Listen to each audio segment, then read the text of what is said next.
So in last section we have discussed about classes and objects.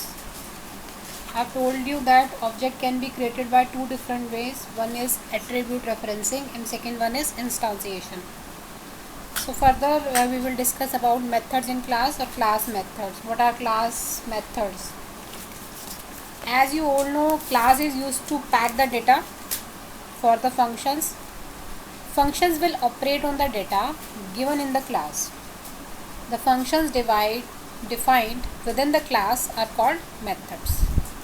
So in Python programming हम कैसे बनाते हैं function को? def function name, then जो भी पर्टिकुलर आर्ग्यूमेंट अगर आप पास करना चाहते हो, देन पैरेंथेसिस और कोलन के साथ जो डिफिनेशन उसकी देना चाहते हो. कॉलिंग के लिए सेम वही होगा, क्लास का नाम डॉट जो आपके मेथड का नाम होगा. सो एक सिंपल सा एग्जांपल दिया यहाँ पे. जैसे अभी हमने ऑब्जेक्ट बनाया था एट्रीब्यूट रेफरेंसिंग से और इंस्टांसिएशन से, तो मेथड्स को भी हम वैसे ही कॉल कर सकते हैं दोनों तरीक़ों से. So what is a method in class? It defines a method in A class by including function definitions within the scope of the class block. Example के लिए क्या बनाया है? क्लास ex बनाई है, उसमें एक def f1 नाम का एक फंक्शन बनाया है, कोलन इसमें सिंपली एक स्टेटमेंट प्रिंट कराई है. क्योंकि यहाँ पे कुछ भी पैरेंथेसिस यूज़ नहीं कर रहे हैं हम ब्लॉक के लिए कि क्लास स्टार्ट हुई है ख़त्म हुई है या सेमीकोलन ऐसा कुछ नहीं है. तो जहाँ भी आपको कॉल करना है सिंपली मैंने क्या किया, क्लास का नाम डॉट जो भी आपके मेथड का नाम है, इससे क्या होगा, सिंपली आपका जो मेथड है वो कॉल हो जाएगा. सो ये प्रोग्राम बनाया था, अगर इसको रन करो, ये with the help of method बनाया है. अभी मैंने इसको सिंपली बनाया था, ऑब्जेक्ट बनाया था, एक वैल्यू असाइन की थी और सिंपली ऑब्जेक्ट को एक्सेस किया था क्लास के नाम से और प्रिंट करवा दिया था. ठीक है, सो ये हो गया हमारे पास. Then next is self variable. एक सेल्फ वेरिएबल होता है यहाँ पाइथन में. क्या करता है, देखो जैसे जो काम दिस पॉइंटर एक यूज़ होता था, यहाँ पे भी मैंने बताया है ये दिस, जैसे C++ और जावा में जो हम यूज़ करते थे, सो उसकी तरह ये काम करता है. ठीक है, सो इन C++ and Java programming languages this pointer is used two point two the current object. In Python programming, the self pointer is used to point the current object. With the self pointer, क्या होता है इससे? All the properties of class, that is members and methods can be accessed. तो यहाँ पर अब this की जगह अगर मुझे current class के कोई भी चीज़ें यूज़ करनी है, like member, method या किसी भी चीज़ को एक्सेस करना है, तो हम कौन सा वेरिएबल यूज़ करेंगे? सेल्फ. ठीक है, सेल्फ नाम से हम उसको एक्सेस करेंगे. सो सेल्फ क्या है? The first argument of every method is a reference to the current instance of the class. Self लिखा जाता है. Self refers to the object currently being created. जो नया नया बना होगा उसको, जहाँ भी मतलब हम बना रहे हैं उसको करंट पार्ट को डिनोट करने के लिए, करंट ऑब्जेक्ट को डिनोट करने के लिए सेल्फ का यूज़ होता है. मैंने बताया सिमिलर है, जैसे जावा और C++ में दिस यूज़ होता था, यहाँ पे सेल्फ यूज़ होता है. You do not give a value for this parameter self when you call the method. Python will provide it. Automatically वो अपने आप प्रोवाइड करेगा इस सेल्फ के लिए, मुझे इसकी वैल्यू प्रोवाइड करने की ज़रूरत नहीं होती है. ठीक है, next, although you must specify self explicitly when defining the method, you don't include it when calling the method. जब मुझे कॉल करना है तब इसको इंक्लूड करने की ज़रूरत नहीं है. वो काम कौन करेगा? पाइथन ऑटोमेटिकली करेगा. तो ये सिंटेक्स बताया है यहाँ पे छोटा सा. एक फंक्शन बनाया है जिसका नाम है मेथड है गेट एज. सेल्फ है एक वेरिएबल और एक नम है. सेल्फ डॉट एज आपने दिया है नम, और जब इसको किया है आपने एक्स डॉट गेट एज 23. सिर्फ नम आप पास कर रहे हो, सेल्फ नहीं कर रहे हो, तो सेल्फ को अपने आप गेट कर लेगा. ठीक है, तो ये है सेल्फ का एक एग्जाम्पल. एक एग्जाम्पल हम भी बना के देखते हैं सेल्फ का, कि सेल्फ की जो फंक्शनिंग है वो क्या कर रही है. सो ये एक एग्जांपल है. यहाँ पे क्या किया है, एक फंक्शन बनाया है जिसका नाम है रीड. उसमें सेल्फ वेरिएबल पास किया है मैंने. सेल्फ वेरिएबल मतलब सिंपली वैसे ही काम करेगा करंट ऑब्जेक्ट को डिनोट करने के लिए. तो self dot A input any number, कोई भी वैल्यू प्रिंट करवाएगा. एक और फंक्शन बनाया था डेफ, जिसमें मैंने दिया डिस्प नाम का एक मेथड बनाया और सेल्फ इसी में पास किया है. इसमें वैल्यू को प्रिंट कराया, एक में वैल्यू एंटर करवाई है और एक में वैल्यू को प्रिंट करवाया, ठीक है। सो एक में हमने क्या किया है, सिंपली वैल्यू को असाइन किया और एक में क्या किया, वैल्यू को प्रिंट कराया।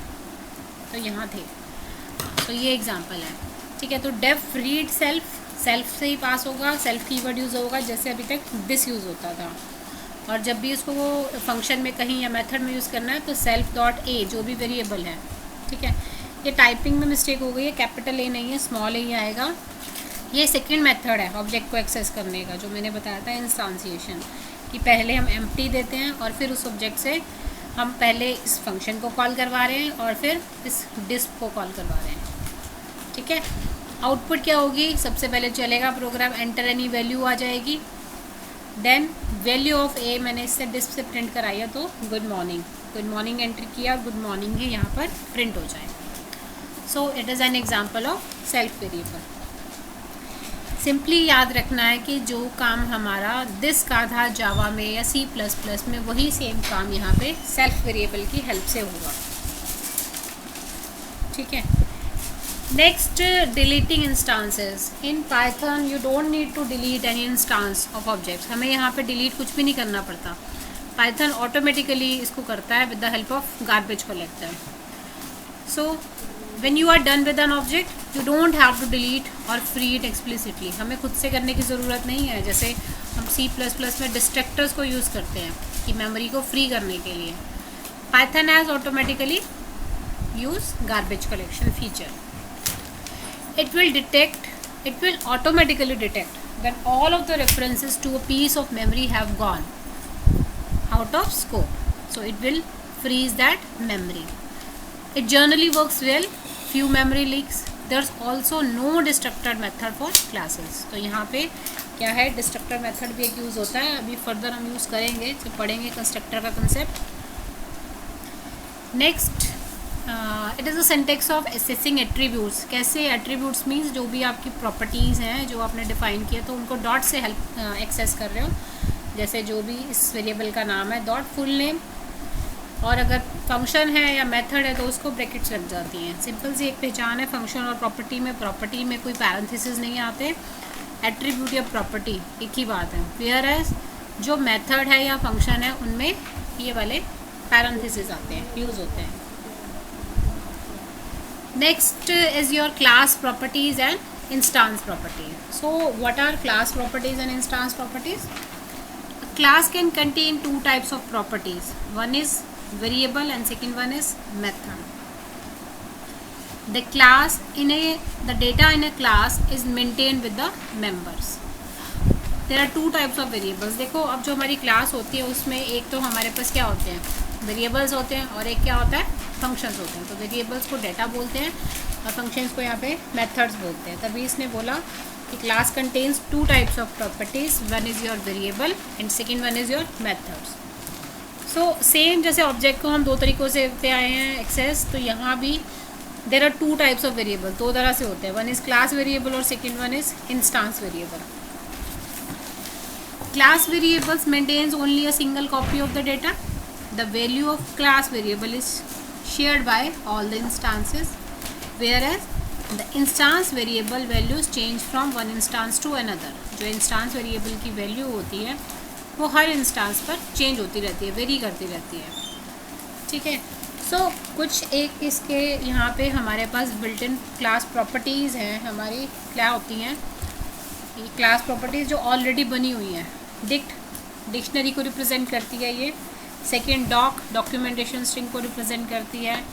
नेक्स्ट नेम रिप्रेजेंट करती है क्लास का नाम। मॉड्यूल कोई भी जो मॉड्यूल बनाया उसको रिप्रेजेंट करता है। एंड जो last is bases, it will represent attribute, it is attribute. The bases attribute is the tuple that contains the base class as it name suggest. Name से ही पता चल रहा है कि बेस है, तो उससे पता चल जाएगा जो भी आपकी बेस क्लास होगी। एक ये बेस वाला मैं आपको चला के दिखा देती हूँ।